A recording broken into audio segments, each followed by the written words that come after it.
Komunikasi orang tua dengan anaknya bisa digolongkan termasuk komunikasi antar pribadi dengan adanya proses hubungan yang sama dengan psikologis dan proses ini bisa mengakibatkan adanya keterpengaruhan.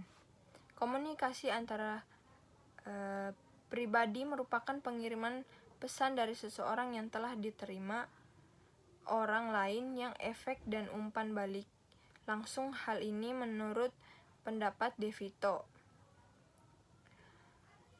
Menurut Everett dan kawan-kawan dalam Rahmat 2004 mengatakan, berkomunikasi adalah suatu proses membentuk atau melakukan dua orang atau lebih untuk saling bertukar pembicaraan satu sama lain.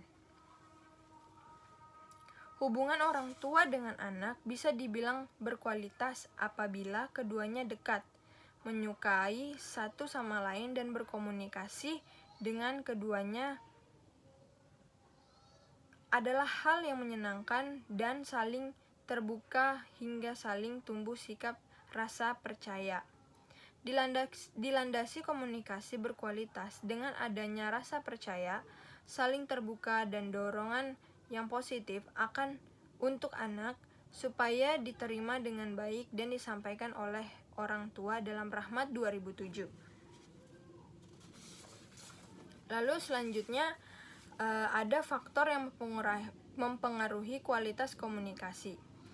Dalam berkomunikasi ada banyak faktor yang mempengaruhi jalannya proses berkomunikasi itu sendiri, baik faktor internal maupun faktor eksternal. Faktor-faktor ini akan mempengaruhi baik atau tidaknya dan berhasil atau tidaknya komunikasi yang dilakukan. Berikut ini adalah faktor-faktor yang mempengaruhi komunikasi menurut Scott M. Kultip. Yang pertama ada kredibilitas, yang kedua konteks, yang ketiga konten, yang keempat kejelasan, dan yang kelima kesinambungan dan konsisten, yang keenam kemampuan komunikan, dan yang ketujuh saluran distribusi. Selanjutnya ada peran konsep teman sebaya. Yang pertama, pengertian teman sebaya. Menurut Kamus Besar Bahasa Indonesia menyatakan teman sebaya adalah kawan atau teman yang berbuat dan bekerja sama. Menurut Santrok 2002, teman sebaya merupakan remaja atau seorang anak yang mempunyai tingkat umur yang sama.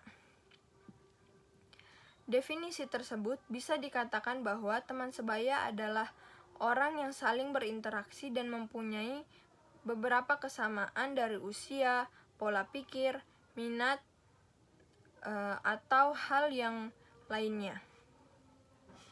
Lalu setelah pengertian teman sebaya, ada fungsi teman sebaya. Fungsi teman sebaya ada 4, yaitu sumber afeksi, tempat untuk mencoba melakukan adopsi perilaku baru, yang ketiga tempat untuk mendapatkan otonomi, yang keempat menyediakan informasi tentang dunia remaja yang tidak terdapat dalam keluarga. Menurut Selvan 2017 dalam Endang Mei, Arif Nurma Etika 2020. Selanjutnya ada karakteristik teman sebaya. Karakteristik golongan teman sebaya pada remaja yaitu remaja dan konfirmasi teman sebaya. Yang pertama, mayoritas teman sebaya adalah bentuk kelompok teman sebaya yang jumlahnya besar serta mempunyai lebih dari satu kelompok teman sebaya atau yang disebut dengan crowd atau geng. Yang kedua, kelompok teman sebaya pada remaja dapat bersifat heterogen atau kelompok teman dengan jenis kelamin berbeda.